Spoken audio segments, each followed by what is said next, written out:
डर से सहम गया। मेरा मकान, सारी उम्र की कमाई, सब खत्म हो गया। चिंता मत करिए, आप ठीक हो जाएंगी। पर रुकिए, आपका मकान तो पक्का था, फिर कैसे गिर गया? कुछ दिन पहले किसी ने मेरे घर की नींव के पास खुदाई की थी। मैंने समझा नाली साफ कर रहे हैं। हैं? खुदाई? किसने? अंधेरा था, पहचान नहीं पाई।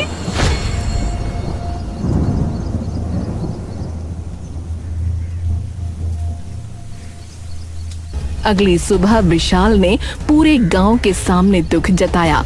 लोगों की निगाहें उस पर टिकी थीं। देखिए, ये बहुत ही दुख की बात है। अगर हम समय रहते मेरा आधुनिक समाधान अपनाते तो शायद ये हादसा टल जाता।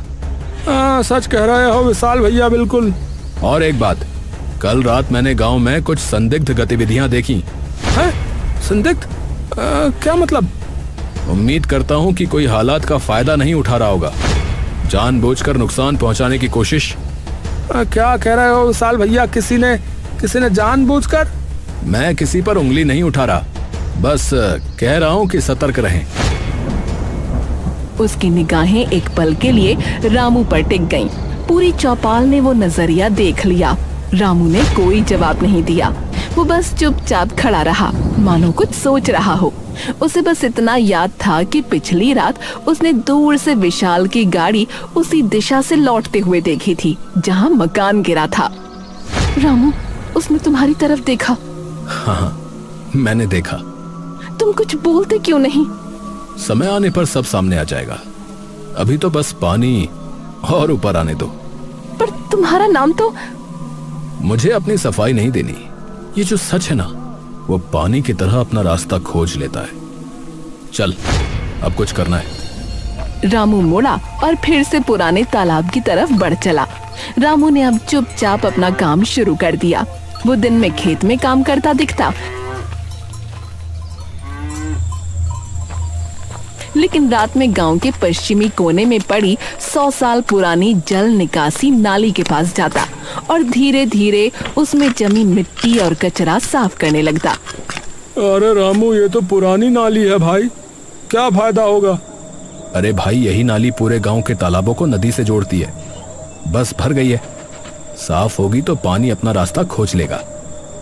और ये तालाब जो तुम्हारे खेत के बगल में है, ये कचरे से भरा पड़ा था। अगर इसे साफ किया तो गांव को फायदा होगा। उसे ये करता देख गांव वाले उसे पागल कहने लगे। अरे देखो देखो, रामू पगला गया है क्या? है? रात रात भर कीचड़ खोदता रहता है, पगला रहा है। अरे इसे क्या हो गया है? क्या ये मानसून रोकना चाहता है? अरे रामू, अरे क्या तूने बाढ़ से लड़ने का नया तरीका ढूंढ लिया है रे? हाँ चन्नू, ढूंढ लिया। नया नहीं, पुराना तरीका जो हमारे बुजुर्गों ने सिखाया था रे। तुझे पता है, वो हम लोगों से बहुत आगे थे। विशाल ने ये सब देखा और उसे चिंता सताने लगी। वो तुरंत मुखिया के पास गया। पापा, रामू कुछ कर रहा है, रात में छिपकर नालियां साफ करता है। अरे तो क्या हुआ भाई? नाली साफ करने में क्या बुराई है? अरे समझिए ना, वो पुराने नाले और तालाब को खोल रहा है। अगर वो सफल हो गया तो पानी नदी की तरफ बहने लगेगा। फिर लोग क्यों मानेंगे मेरा जल विद्युत संयंत्र है? तो क्या करना चाहिए फिर? मैं उससे बात करता हूँ एक बार, क्योंकि बाकी सब तो मेरी बात मान रहे। बस वही अपने दोस्तों के साथ अलग रास्ते पर लगा हुआ है।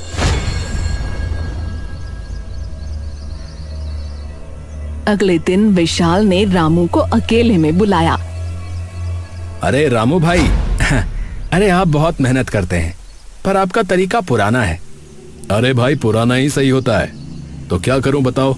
अरे ये देखो, मैं तुम्हें अपनी जल विद्युत परियोजना की पूरी फाइल दिखाता हूँ। ये कितनी फायदेमंद है, समझ में आ जाएगा। अरे नहीं, मुझे नहीं देखना भैया। अरे कम से कम एक बार देख तो लो, तुमको भी फायदा होगा। इसमें बहुत फायदा है।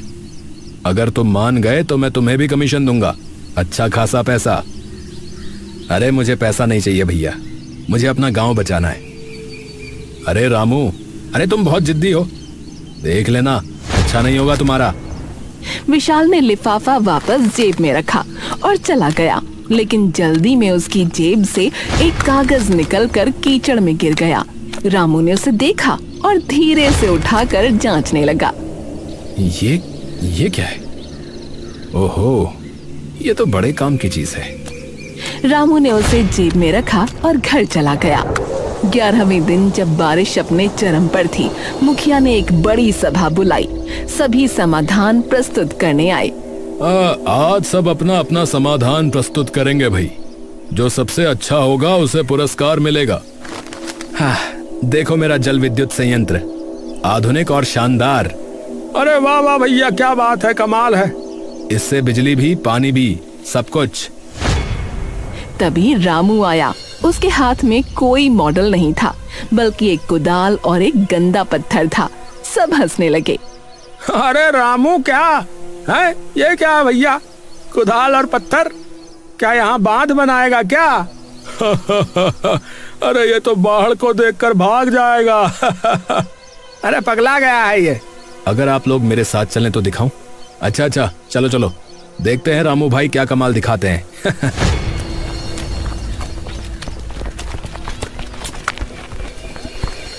सब रामू के साथ उसके खेत के बगल वाले तालाब पर पहुंचे। वहां देखकर सबके होश उड़ गए। अरे ये तो वही तालाब है ना जो कचरे से भरा हुआ था। बड़ा साफ दिख रहा है भैया।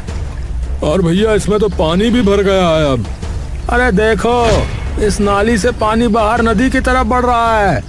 देखो भाई, हमारे पूर्वजों ने ये नालियां और तालाब इसलिए बनाए थे, जब हमने इन्हें भर दिया तो पानी गांव में ही रुकने लगा और बाढ़ आने लगी। बस इन्हें साफ करना है और पानी की प्राकृतिक दिशा बहाल करनी है।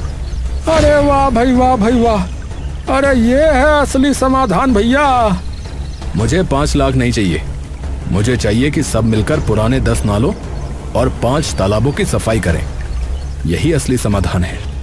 जरा देखो, यहाँ पर बाढ़ का असर बिल्कुल खत्म हो चुका है। अरे हाँ भैया, अरे ये तो हमने देखा ही नहीं। हाँ भैया, ये तो हमने ध्यान ही नहीं दिया।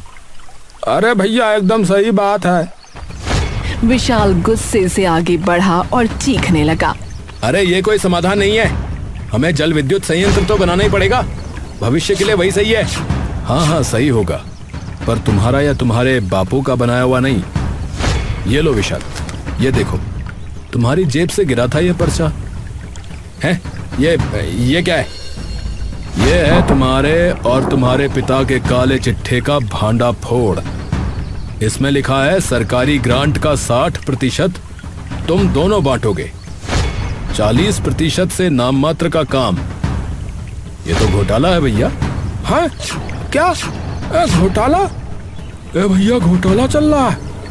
अरे मोरी मैया, घोटाला हो रहा है, तभी बना रहा है ये विद्युत वाला बांध। अरे ये सब झूठ है। ये रामू ऐसा ही बोल रहा है, ये झूठ है। हाँ, अरे रामू ने नकली पर्चा बनाया है। ये झूठा है ये। तभी सावित्री आगे आई और उसने अपनी जेब से एक छोटा सा वॉइस रिकॉर्डर निकाला। उसने बटन दबाया। पापा, हमने बाढ़ का पूरा खेल रचा है। रामू को किसी भी तरह से निकाल दो, फिर हमारा जल विद्युत संयंत्र पास होगा और हम करोड़ों कमाएंगे, करोड़ों। है? अरे ये क्या भैया?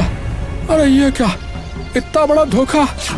विशाल, मैंने ये रिकॉर्डिंग पिछली बैठक में की थी, जब विशाल अपने पापा से बात कर रहा था। नहीं, ये जालसाजी है। ये झूठ है। अरे सबने सुन लिया विशाल, अब और झूठ मत बोल। सबके होश उड़ गए। मुखिया का चेहरा पीला पड़ गया। और आप मुखिया बनकर हमें लूट रहे थे। अरे इन्हें गांव से बाहर निकालो। हाँ भैया, बिल्कुल बाहर निकालो। हाँ भैया, बाहर निकालो। हाँ भैया, बाहर निकालो। रुको, इन्हें गांव से निकालने से क्या होगा? ये कहीं और जाकर लोगों को लूटेंगे। भैया तो क्या करें बताओ? तुम दोनों के पास करोड़ों का पैसा है ना? अगर सच में पछतावा है तो वो सारा पैसा गांव के तालाबों और नालियों की सफाई में लगाओ और खुद भी काम करो। यही तुम्हारी सजा होगी।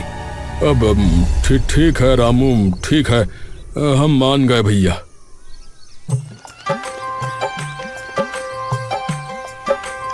अगले दिन से मुखिया ने 5 लाख की लागत से गांव की सफाई शुरू करवाई। खुद भी मेहनत से काम किया। तो आपको वीडियो कैसी लगी? अगर अच्छी लगी हो तो हमारे चैनल को लाइक शेयर सब्सक्राइब जरूर कीजिएगा।